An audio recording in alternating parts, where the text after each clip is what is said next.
Cadet college Sanghar में साल 2024 और 2025 स्पोर्ट्स चैंपियनशिप का इनकाद किया गया। स्पोर्ट्स चैंपियनशिप में सूबाई वजीर सईद गनी ने खसूसी शिरकत की। कैडेट कॉलेज के मिलिट्री सितारा इम्तियाज कमांडेंट जीशान अली ने सूबाई वजीर का इस्तकबाल किया। नौजवानों की पढ़ाई के साथ साथ सेहत के लिए खेल के प्रोग्राम भी होने चाहिए।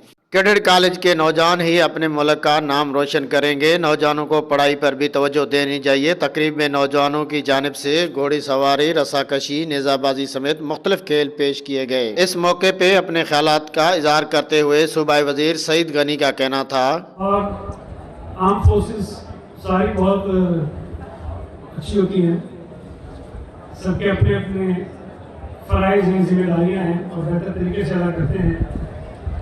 लेकिन मेरा किसी और हवाले से भी नेवी से ताल्लुक है, लेकिन मैं ये कह सकता हूँ कि नेवी की कारकर्दगी शायद दूसरों से बेहतर है। सूबाई वजीर सईद गनी ने खेल में पोजीशन लेने वाले नौजवानों में अवार्ड और शील्ड भी तकसीम की। सूबाई वजीर सईद गनी के हमरा रुकन सिंध असम्बली जाम शब्बीर अली भी मौजूद थे। सागर दीन मोहम्मद बलोच, वश न्यूज़, सांगड़।